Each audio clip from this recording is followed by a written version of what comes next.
বিশ্বগুরু সাজার জন্য 990 কোটি টাকা, 990 কোটি টাকার যে বাজেট ছিল G20 সম্মেলনে, সেই 990 কোটি টাকা 4100 কোটি টাকা খরচ দেখানো হয়েছে। কৈফিয়ত কে নেবে? কৈফিয়ত দিতে হবে না? কৈফিয়ত আছে কিছু? আমাদের দেশের দারিদ্রতাকে ঢেকে রাখার চেষ্টা করা হচ্ছে। কি ভয়ঙ্কর প্রবণতা!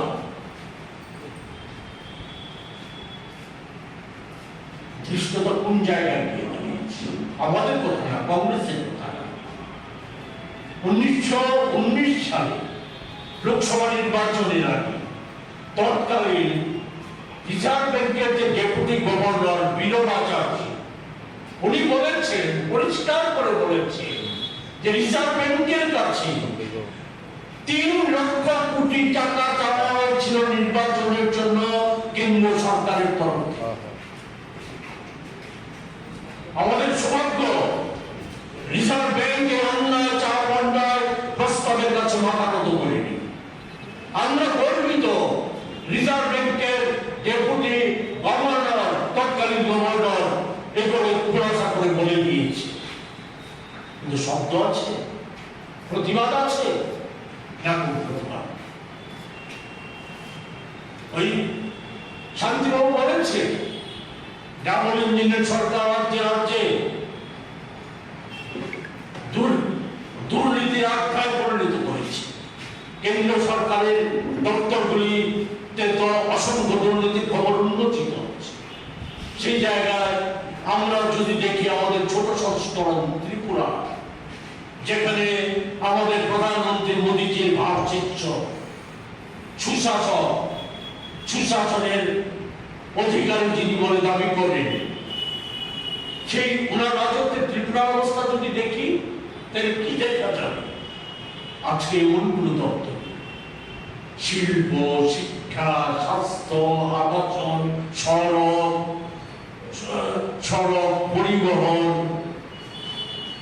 তারপর সোশ্যাল এডুকেশন, কোথায় না সর্বত্র যেখানে হাত দেওয়া হচ্ছে, যেখানে খবর প্রকাশিত হচ্ছে, পত্রপত্রিকার খবর প্রকাশিত হচ্ছে, শত শত কোটি টাকা।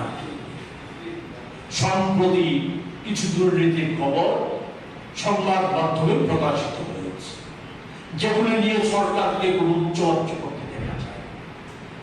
সেটা কি? একটা একটা করে যদি আমরা দেখি, অতি সম্প্রতি মোহনপুর এবং যে জাতীয় সড়ক, সেই জাতীয় সড়কে 350 কোটি টাকার দুর্নীতি নাম ধাম দিয়ে দুর্নীতির খবর প্রকাশিত হয়েছে। 7 দিনের বেশি সময় অতিক্রান্ত হয়েছে। এই সময়ের মধ্যে সরকারকে কোনো প্রতিবাদ করতে আমরা দেখিনি। আমরা অপেক্ষা করেছি যে ঘটনা সরকার কি বলে। সরকার কোনো প্রতিবাদ করে, সরকারকে কোনো রেগাতে 850 কোটি টাকার দুর্নীতির খবর প্রকাশিত হয়েছে। আবার সময় দুর্নীতির খবর প্রকাশিত হয়েছে পরিবেশ দপ্তরে। সেখানে এক শিল্পপতি, এ রাজ্যের শিল্পপতি, বাজারের শিল্পপতি, সেখানে পরিবেশ আইন লঙ্ঘন করেছে, 2 কোটি টাকার মতো পেনাল্টি নির্ধারিত হয়েছে। সেই পেনাল্টি কোন জাদু বলে 2 কোটি টাকার পেনাল্টি 7,500 টাকায় এসে নিষ্পত্তি হয়েছে। কোন জাদু? শুধু একটা না, আরো অসংখ্য পরিবেশ দপ্তরের উদাহরণ আছে। কার পরিবেশ দপ্তর? কারা? মাননীয় মুখ্যমন্ত্রী। শিক্ষা দপ্তর বিদ্যাজ্যোতি প্রকল্পে এত দুর্নীতিতে নিমজ্জিত হচ্ছে যে মানুষের নামিচ্ছা, ছাত্রছাত্রীদের নামিচ্ছা। বই ছাপানো নিয়ে আগে কম দামে বই পাওয়া যায়, বিনামূল্যে বই পাওয়া যায়। বর্তমানে সমস্ত কিছু তুলে দিয়েছে, বেশি দামে বই কিনতে হচ্ছে ছাত্রছাত্রীদের অভিভাবক। এবং সেখানে আগে যে ব্যবস্থা এখানে চালু ছিল, যে স্থানীয় প্রশাসকরা বই ছাপানোর দায়িত্ব নিতে। কিন্তু বর্তমান শাসক দল তার পূর্বতন শিক্ষামন্ত্রী থেকে বর্তমান শিক্ষামন্ত্রী মাননীয় মুখ্যমন্ত্রী সহ পুস্তক প্রকাশনার দায়িত্ব নিয়েছেন বাইরে ছাপাখানার মালিকদেরকে। কিসের বিল? আমাদের কাছে অভিযোগপত্র অভিযোগ বেরিয়ে আসতে সেখানে শত শত কোটি টাকার দুর্নীতিও পাওয়া হয়েছে, কাটমানি হয়েছে।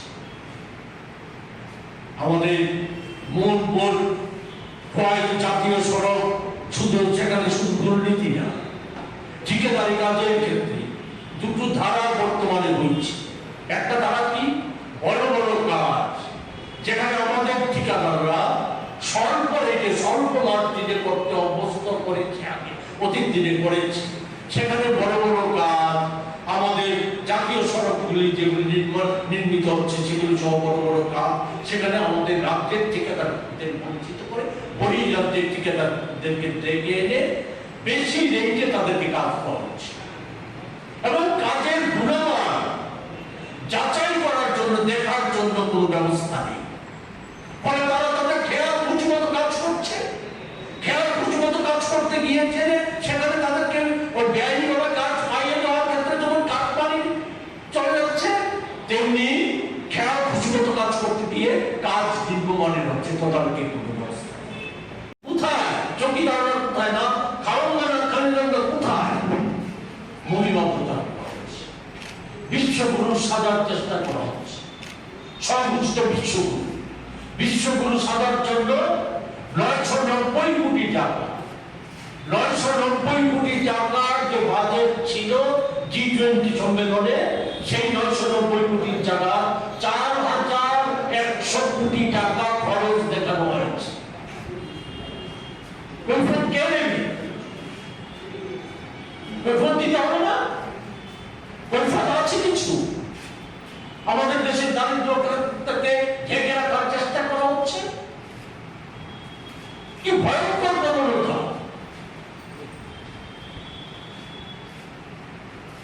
দৃষ্টতা কোন জায়গায় গিয়ে দাঁড়িয়েছে? আমাদের কথা না, কংগ্রেসের কথা না।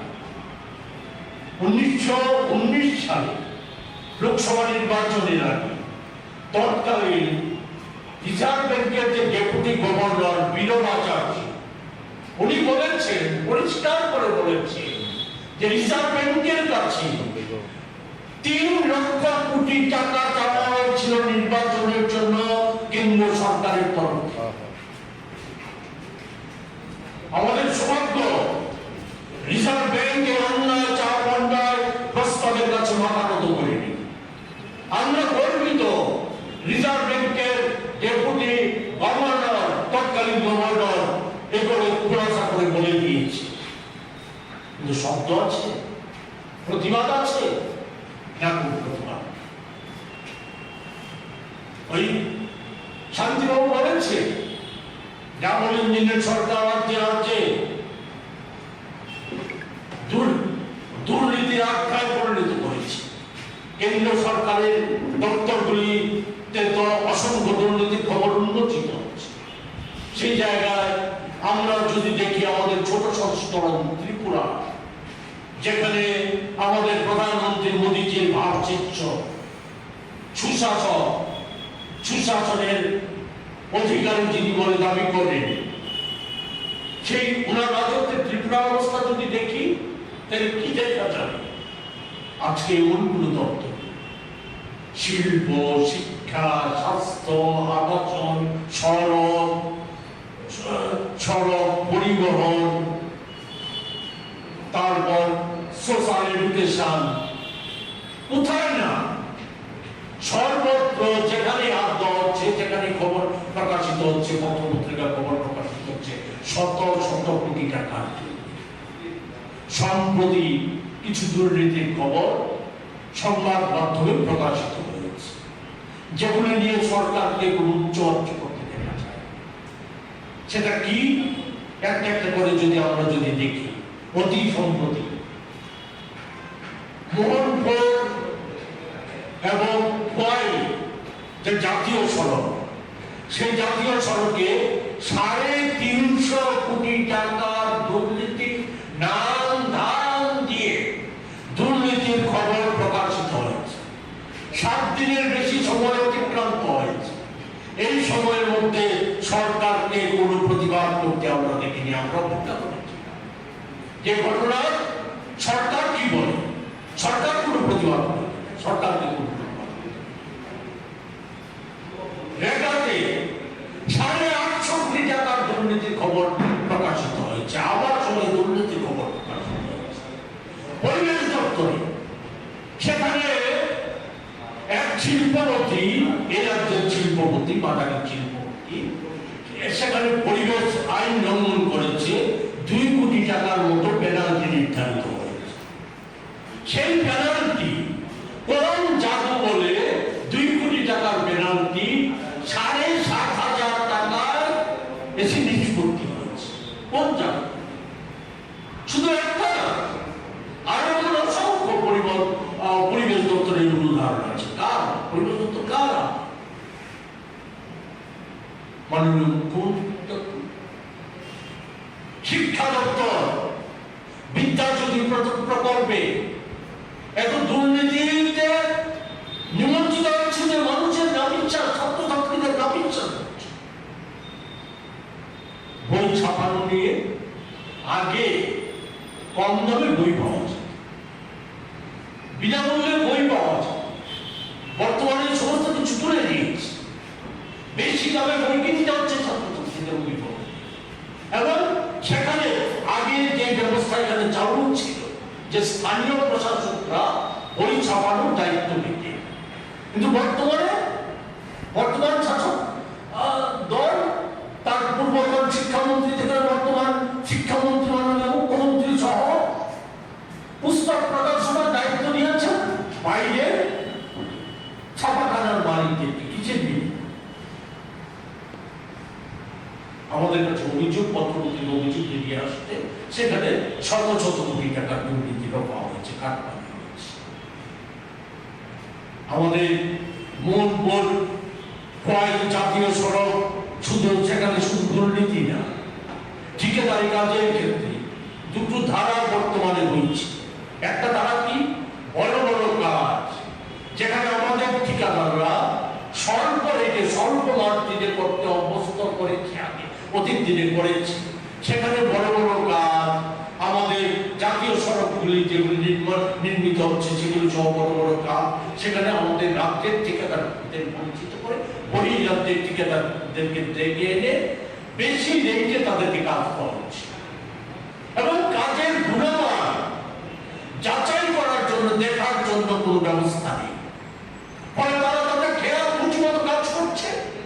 খেয়াল পুঁজিমতো কাজ করতে গিয়েছে, সেখানে তাদেরকে ওই ব্যয়ী করা কাজ পাইয়ে দেওয়ার ক্ষেত্রে যেমন কাটপানি চলে যাচ্ছে, তেমনি খেয়াল পুঁজিমতো কাজ করতে গিয়ে কাজ দীর্ঘমানের হচ্ছে। তদারকি কোনো ব্যবস্থা এলাকায় জাতীয় সড়ক নির্মাণের ফলে একটা গ্রাম ধ্বংস হয়ে যাওয়ার মধ্যে সেখানে কাজ বন্ধ করতে, সরকার কাজ বন্ধ করতে বা ডিপার্টমেন্ট কাজ করতে বাধ্য হচ্ছে। কি চলছে? কোন রাজত্ব চলছে? লক্ষ্য করছি জমি কেনা বেচা একটা ভয়ঙ্কর অবস্থা। সিন্ডিকেট রাজ কায়েম হয়েছে ছোট ছোট ঠিকাদারের ক্ষেত্রে। সেখানে মন্ডলের পারমিশন ছাড়া ঠিকাদারি কাজ করা যায় না। কমিশন দিতে হয়, মন্ডল দেওয়া রাজ্য স্তরের লোকজনকে কমিশন দিতে হবে, যারা দায়িত্বে আছে, বিজেপি দলের দায়িত্বে আছে তাদেরকে কমিশন। সেখানে আমরা কি দেখছি? আগে যেখানে আবাসনের ঘর নির্মাণ হচ্ছে, এটা পূর্বতন সরকারের প্রকল্পই নতুন করে নাম পরিবর্তন করে করা হচ্ছে। সেই প্রকল্প ঘর নির্মাণ হচ্ছে, কিন্তু ইনস্টলমেন্টের টাকা পেতে গেলে বলে কমিশন দিতে হচ্ছে। কোথায় নিয়ে যাচ্ছে? অঙ্গনওয়াড়ি চাকরির ক্ষেত্রে চাকরি পেতে গেলে পরে সেখানে টাকা দিতে হচ্ছে। এগুলি তো শুধু আমরা বলছি না, যারা দিচ্ছে সেখানে তারা আজকে প্রতিবাদে গর্জে ওঠে, কোনো কোনো অঙ্গনওয়াড়ি কেন্দ্রে তালা ঝুলিয়ে দিচ্ছে, বন্ধ করে দিচ্ছে। এগুলি হচ্ছে, প্রতিবাদ আছে। কোন শব্দ আছে সরকারের? না, কোন শব্দ নেই। স্বাস্থ্য দপ্তরে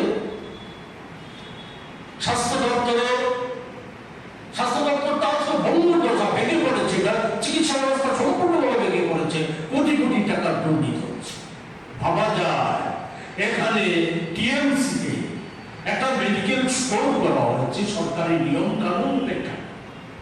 বলি রাজ্যের ব্যবসায়ীকে শোনা যাচ্ছে মুখ্যমন্ত্রীর খুব ঘনিষ্ঠ জন, তার পরিবার পরিজনদের আত্মীয়জনদের খুব ঘনিষ্ঠ জন, তাকে সেই বরাদ্দটা দায়িত্বটা দেওয়া হয়েছে, মেডিকেল স্টোর করার দায়িত্ব দেওয়া হয়েছে। স্থানীয় ব্যবসায়ীরা তারা সুনির্দিষ্টভাবে অভিযোগ করেছে স্থানীয় দোকানগুলিতে যে দামে ওষুধ পাওয়া যায় তার চাইতে অতিরিক্ত অনেক বেশি দামে সেখানে ওষুধ বিক্রি হচ্ছে, যেখানে হচ্ছে ছাড় দেওয়া হচ্ছে 33% ছাড় দিয়ে সেখানে ওষুধ বিক্রি করা হচ্ছে, সম্পূর্ণ জালিয়াতি। আগেই দামটাকে অধিকমাত্রা বাড়িয়ে দিয়ে 33% ছাড় দেওয়া হচ্ছে। সেই একই ওষুধ যেখানে বাইরের ডিসপেন্সারিগুলিতে কম দামে পাওয়া যাচ্ছে। আমাদের কথা না, স্থানীয় যে ওষুধ ব্যবসায়ীরা তারাও অভিযোগ